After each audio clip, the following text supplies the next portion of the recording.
Hello students, कैसे हैं आप सब? बेटर। तो चलिए हम कंटिन्यू करते हैं हमारा chapter number 4, coordination. Coordination chapter के बारे में हमने पढ़ा था पहले कि क्या होता है कोऑर्डिनेशन। हमने कोऑर्डिनेशन की नेचर देखे थे। तो आज हम देखते हैं coordination is the essence of management. Coordination क्या है? मैनेजमेंट का एसेंस है। एसेंस मतलब जरूरत है मैनेजमेंट के लिए क्या? कोऑर्डिनेशन एस्टैब्लिश करना। तो देखिए हम कोऑर्डिनेशन को देखेंगे मैनेजमेंट के हर एक स्टेप पर। मैनेजमेंट के हमने स्टार्टिंग में पढ़ा था मैनेजमेंट क्या है। मैनेजमेंट एक प्रोसेस है जिसमें 5 स्टेप्स को इंक्लूड किया जाता है। या फिर हमने पढ़ा था कि मैनेजमेंट में 5 फंक्शंस को परफॉर्म किया जाता है। तो वो कौन कौन से फंक्शंस हमने पढ़े थे? प्लानिंग, ऑर्गेनाइजिंग, स्टाफिंग, डायरेक्टिंग और कंट्रोलिंग। तो अब हम इन 5 स्टेप्स पर या फिर मैनेजमेंट के इन 5 फंक्शंस पर कोऑर्डिनेशन को अप्लाई करके देखेंगे कि ये जो टॉपिक है इसके बाद हम देखेंगे कि जो मैनेजमेंट है कोऑर्डिनेशन के बिना नहीं चल सकता, या मैनेजमेंट जो है कोऑर्डिनेशन के बिना क्या है, फेल हो जाएगा, सक्सेस नहीं हो पाएगा। तो हम देखते हैं first one, coordination and planning. Management का जो फर्स्ट फंक्शन है प्लानिंग, उस पर हम कोऑर्डिनेशन को अप्लाई करके देखते हैं कि क्या प्लानिंग में कोऑर्डिनेशन की जरूरत है या फिर नहीं है। तो प्लानिंग में कोऑर्डिनेशन अप्लाई करने से पहले आपको पता होना चाहिए प्लानिंग में आपने क्या पढ़ा था। प्लानिंग क्या होता है? फ्यूचर में हम किन एक्टिविटीज को परफॉर्म करने वाले हैं, किस तरह से परफॉर्म करने वाले हैं, वो सब क्या करना, पहले से ही डिसाइड करना, प्लान करना। तो अब हम देखते हैं coordination and planning. Planning is undertaken. Planning perform की जाती है या प्लानिंग की जाती है कीपिंग इन माइंड में रखते हुए, ध्यान में रखते हुए the various activities, different activities को being performed by various departments, जो कि अलग अलग या डिफरेंट डिपार्टमेंट्स के द्वारा परफॉर्म की जाएंगे। अभी देखिए इस लाइन को फिर से पढ़ते हैं। इन्होंने बताया कि जो हम प्लानिंग करते हैं, मतलब मैनेजर्स जो प्लानिंग कर रहे हैं वो कैसे करेंगे? अलग अलग जो डिपार्टमेंट्स हैं ऑर्गेनाइजेशन में, उन सभी डिपार्टमेंट्स को ध्यान में रखते हुए करेंगे। अब जैसे हमने ये चीज़ भी पढ़ी थी कि ऑर्गेनाइजेशन में डिफरेंट डिपार्टमेंट्स होते हैं, या ऑर्गेनाइजेशन में को एक्टिविटीज़ के अकॉर्डिंग अलग अलग डिपार्टमेंट्स में बांटा जाता है। तो वो जो अलग अलग डिपार्टमेंट के मैनेजर्स जब प्लानिंग करेंगे, जिन्हें हमने डिपार्टमेंटल मैनेजर्स पढ़ा था अगर आपको ध्यान हो तो जो डिपार्टमेंटल मैनेजर्स प्लानिंग करेंगे वो कैसे करेंगे? बाकी के जो डिपार्टमेंट्स हैं उन सभी डिपार्टमेंट्स को ध्यान में रखते हुए करेंगे। अभी जैसे कि जो सेल्स मैनेजर है, मतलब सेल्स डिपार्टमेंट का या मार्केटिंग डिपार्टमेंट का, वो क्या प्लानिंग करने जा रहा है कि इस अकाउंटिंग ईयर में या इस साल में मुझे इतना सेल्स करना है, या हमारे डिपार्टमेंट को इतनी सेल करनी ही है।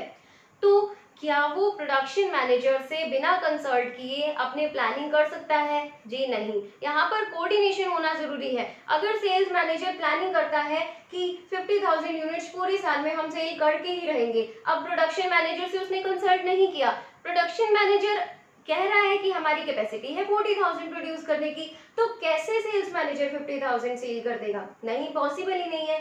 तो कोऑर्डिनेशन का होना जरूरी है। कोई भी डिपार्टमेंटल मैनेजर अगर प्लानिंग कर रहा है तो बाकी के जो डिपार्टमेंटल मैनेजर्स हैं उसे कंसल्ट करना पड़ेगा उन सभी मैनेजर से प्लानिंग करने से पहले, यानी कि बाकी सभी डिपार्टमेंट्स को भी ध्यान में रखना पड़ेगा। फिर से हम इस लाइन को रीड आउट करते हैं। प्लानिंग इज अंडरटेकन, प्लानिंग की जाती है, कीपिंग इन माइंड, ध्यान में रखते हुए, द वेरियस एक्टिविटीज, अलग अलग activities being performed by various departments, अलग अलग डिपार्टमेंट्स के द्वारा परफॉर्म की गई एक्टिविटीज को ध्यान में रखते हुए प्लानिंग की जाती है। समझ में आया? प्लानिंग और कोऑर्डिनेशन। प्लानिंग करते हुए हमें कोऑर्डिनेट करना है विद वेरियस डिपार्टमेंट्स या फिर other departments existing in the organization. समझ में आया? नेक्स्ट पॉइंट पर हम आते हैं, कोऑर्डिनेशन एंड ऑर्गेनाइजिंग।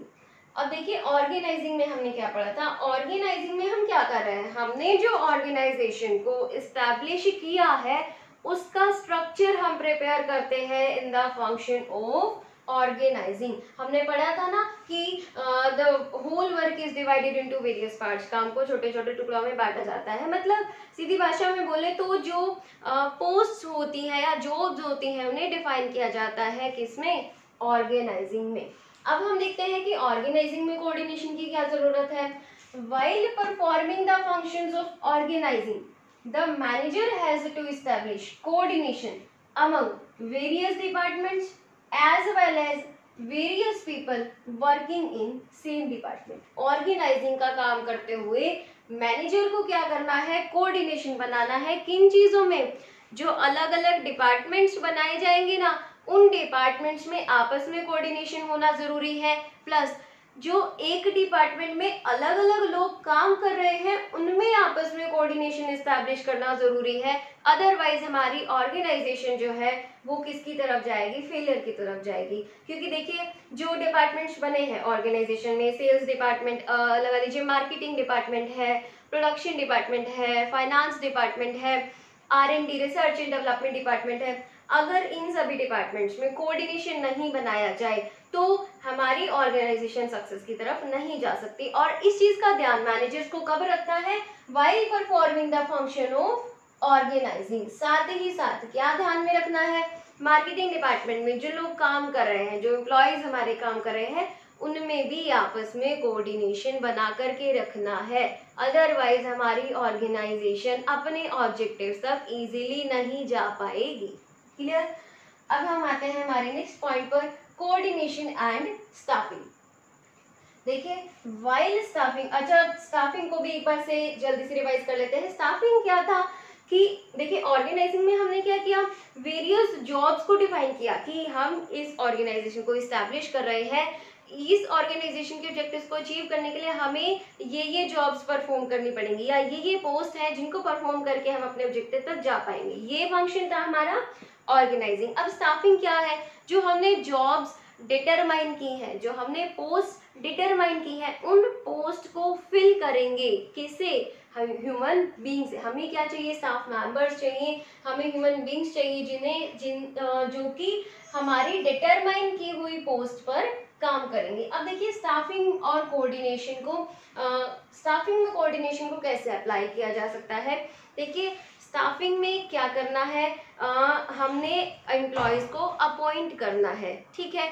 तो एम्प्लॉयज को कैसे अपॉइंट करेंगे, अभी अगर कोई पर्सन सेल्स का काम जानता है, मतलब सेल्स मैनेजर बनना चाहता है, उसको एज अ प्रोडक्शन मैनेजर क्या हम अपॉइंट कर सकते हैं, जी नहीं। यही है कोऑर्डिनेशन, यानी कि जिस जॉब को परफॉर्म करने के लिए जिन कैपेबिलिटीज का होना जरूरी है, हम उन्हें मैच करते हैं अपॉइंटेड एम्प्लॉय की कैपेबिलिटीज के साथ। समझ गए बात को, कि जॉब को परफॉर्म करने के लिए जिन कैपेबिलिटीज का होना जरूरी है वो हमें वो कैपेबिलिटीज अपने एम्प्लॉयज में भी देखनी है। अगर इन दो बातों में तालमेल नहीं होगा, कोऑर्डिनेशन नहीं होगा, तब भी हमारी ऑर्गेनाइजेशन सक्सेस नहीं हो पाएगी। व्हाइल स्टाफिंग को परफॉर्म करते हुए manager has to make efforts, manager को एफर्ट्स करने हैं to coordinate the requirement of qualities of a person to perform the job.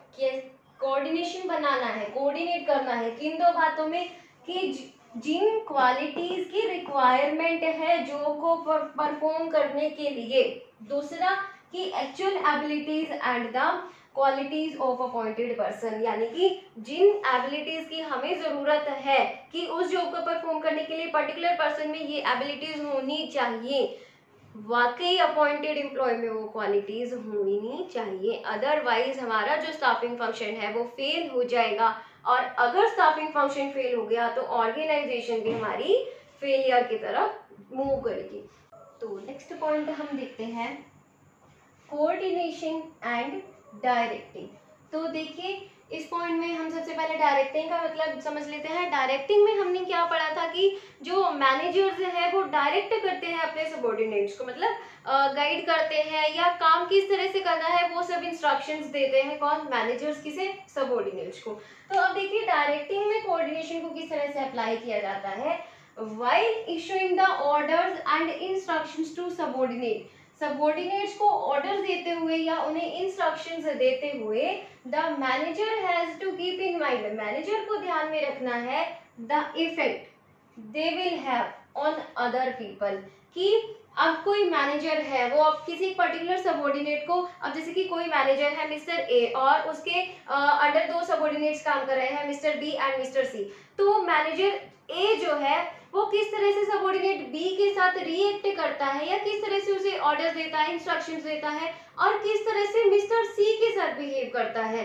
तो मिस्टर बी और मिस्टर सी के साथ बिहेव करते हुए मैनेजर को कोऑर्डिनेशन बना करके चलना है। यानी कि यहाँ पर इन्होंने बोला कि 2 पर्सन जो सेम वर्क परफॉर्म कर रहे हैं उनके साथ इक्वली ट्रीट किया जाना चाहिए।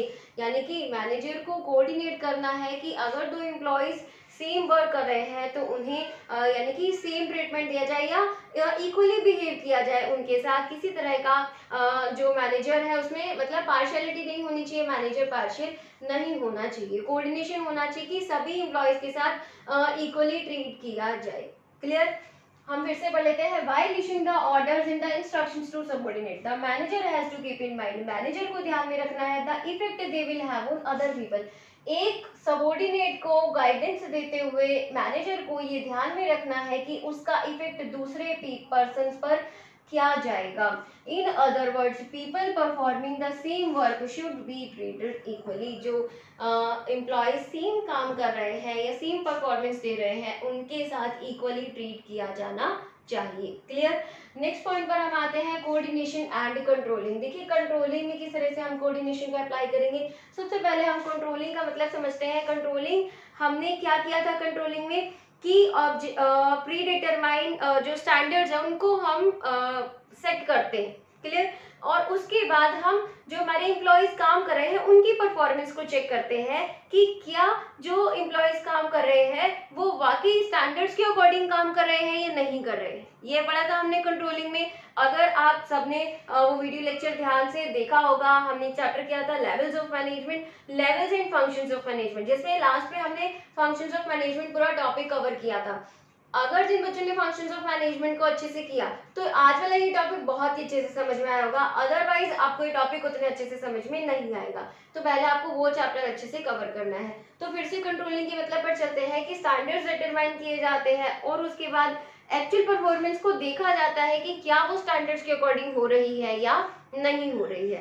अब देखिए कंट्रोलिंग में कोऑर्डिनेशन की क्या जरूरत है। सबसे पहला काम जो कंट्रोलिंग में था कि क्या बनाए जाते हैं, स्टैंडर्ड्स बनाए जाते हैं।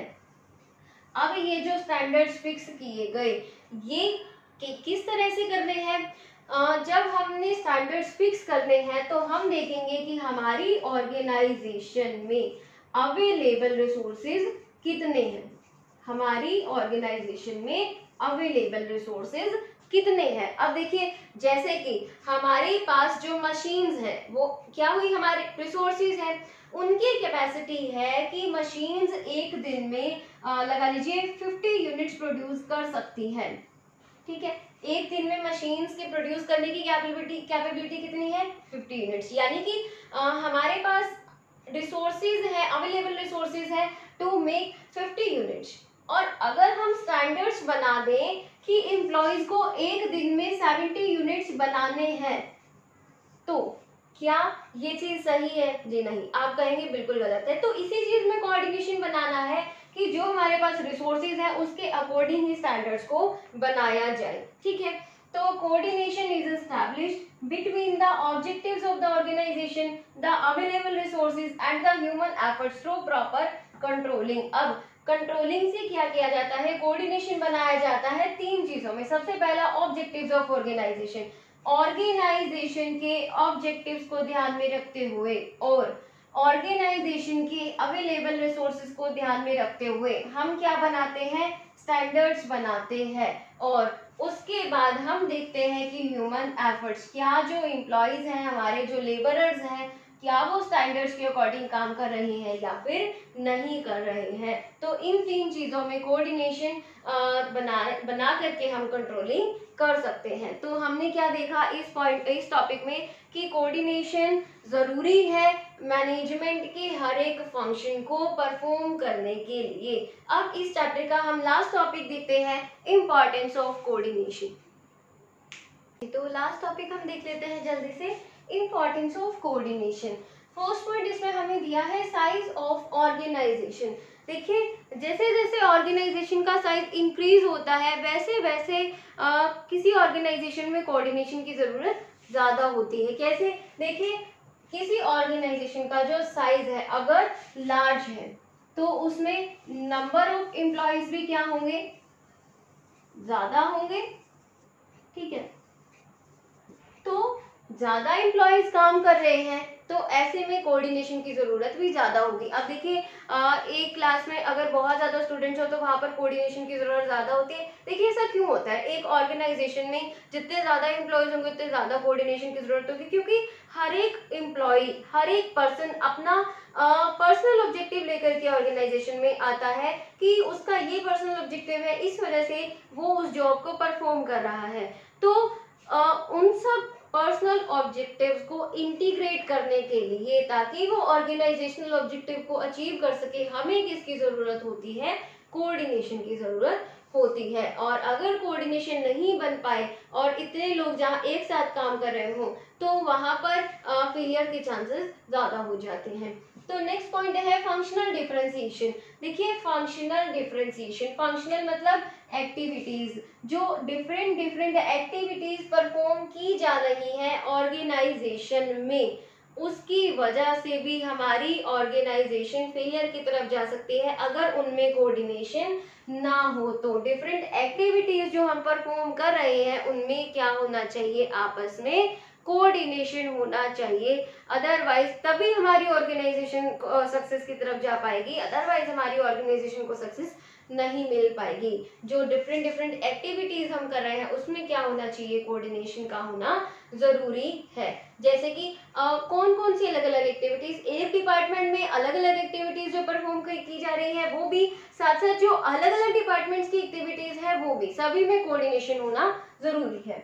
Next one is specialization. अब देखिए स्पेशलाइजेशन क्या कहता है, जैसे कि हमने एक प्रिंसिपल पढ़ा था division of work. Division of work क्या बोलता है कि whole work should be divided into various small parts. पूरे काम को छोटे छोटे टुकड़ों में डिवाइड कर दो और हर एक जो स्मॉल पार्ट है काम का वो डिफरेंट पीपल को करने को दे दिया जाए। तो अब देखिए ऐसा करने से क्या होगा, हमने बेनिफिट भी पढ़ा था, benefit of specialization will arise, कि हमें स्पेशलाइजेशन का बेनिफिट मिलेगा अगर हम डिवीजन ऑफ वर्क को फॉलो करते हैं। अब ऐसे में क्या होगा, अभी देखिए पूरी एक एक्टिविटीज है उसे हम डिवाइड कर देते हैं 5 पार्ट्स में, कि ये 5 अलग अलग काम है, इसको इन 5 काम को परफॉर्म करके हम अपने इस पूरे काम को परफॉर्म कर लेंगे। अब यहाँ पर जो ये 5 काम को करने वाले लोग हैं वो इन छोटे छोटे कामों को करने में क्या हो जाएंगे? स्पेशलाइज हो जाएंगे। ये चीज ऑर्गेनाइजेशन के लिए डेंजरस हो सकती है अगर हमारी ऑर्गेनाइजेशन में कोऑर्डिनेशन ना हो। कैसे? अब देखिए ये हमने इन एक्टिविटीज के नेम डिसाइड कर दिए ABCDE। तो सोचिए ए एक्टिविटी को परफॉर्म करने वाला जो पर्सन है वो सिर्फ अपनी इसी एक्टिविटी के बारे में सोचेगा, इस एक्टिविटी के बारे में नहीं सोचेगा, क्योंकि उसे क्या करना है? अपना ये वाला काम बहुत ही अच्छा करके देना है। इसी तरह से ये चारों एक्टिविटीज परफॉर्म करने वाले भी अपने काम के बारे में सोचेंगे, लेकिन जो अल्टीमेट रिजल्ट हमें चाहिए उसके बारे में हो सकता है ये ध्यान ना दे या फिर इग्नोर कर दे, क्योंकि इन्हें क्या करना है? अपनी इमेज बनानी है, अपने आप को एक्सपर्ट करना है इस काम को परफॉर्म करने में। तो ऐसे में हमें किसकी जरूरत है? कोऑर्डिनेशन की जरूरत है। कोऑर्डिनेशन से ही क्या किया जा सकता है? इन सभी एक्टिविटीज, इंटीग्रेट एफर्ट्स को क्या किया जा सकता है? कोऑर्डिनेट किया जा सकता है। यानी कि अगर कोऑर्डिनेशन बना करके चलेंगे तब स्पेशलाइजेशन के साथ साथ ये सब लोग जो अल्टीमेट रिजल्ट हमें चाहिए उसके बारे में भी ध्यान में रखेंगे। Next one is interdependence of different processes. अब देखिए एक ऑर्गेनाइजेशन में हमने ये तो पढ़ा कि फंक्शनल डिफरेंशिएशन है, डिफरेंट डिफरेंट एक्टिविटीज को हम परफॉर्म कर रहे हैं, लेकिन ये जो फंक्शनल डिफरेंशिएशन, जो डिफरेंट डिफरेंट फंक्शंस हैं, ये डिपेंड करते हैं एक दूसरे पर, इनमें इंटरडिपेंडेंस है, म्यूचुअल डिपेंडेंस भी कहते हैं जिसको, आपस में ये एक दूसरे पर निर्भर करते हैं जो हम डिफरेंट डिफरेंट एक्टिविटीज को परफॉर्म कर रहे हैं। अगर कोऑर्डिनेशन नहीं हो तो क्या होगा? एक एक्टिविटी के खराब होने से सभी एक्टिविटीज क्या हो जाएंगी? गड़बड़ा जाएंगी। तो इनमें भी कोऑर्डिनेशन का होना जरूरी है। अगर इन सब एक्टिविटीज में कोऑर्डिनेशन नहीं हो, जैसे जैसे कि एक एग्जांपल हमने जो बहुत ही बार कर लिया कि अगर जो सेल्स मैनेजर है वो क्या कर दे, या तो सेल्स की डील फाइनल कर ले, ठीक है। अब जैसे इसने, इसका क्लाइंट है मिस्टर ए, इस पर्सन के साथ डील फाइनल कर ली कि 1 महीने में हम तुम्हें 100 यूनिट्स का प्रोडक्शन करके ही देंगे। लेकिन अगर इसने प्रोडक्शन मैनेजर से कंसल्ट नहीं किया तो ये जो इसकी डील है ये ऑर्गेनाइजेशन को के लिए डेंजरस हो सकती है या फिर हार्मफुल हो सकती है, क्योंकि प्रोडक्शन मैनेजर से पहले इसे कंसल्ट करना चाहिए कि क्या वो पर्सन 1 महीने में उतने यूनिट्स बना करके दे सकता है कि नहीं दे सकता। तो जो हम डिफरेंट एक्टिविटीज कर रहे हैं वो म्यूचुअल डिपेंडेंट है, आपस में डिपेंड करते हैं एक दूसरे पर, इसलिए भी उन सभी एक्टिविटीज में कोऑर्डिनेशन का होना जरूरी है। तो इस पूरे चैप्टर में हमने कोऑर्डिनेशन के बारे में पढ़ा। आई होप आपको ये चैप्टर बिल्कुल अच्छे से समझ में आ गया होगा। तो नेक्स्ट वीडियो लेक्चर में हम एक नया चैप्टर स्टार्ट करेंगे, तब तक के लिए अच्छे से कंप्लीट कीजिए इस चैप्टर को, स्टडी करते रहिए। Thank you.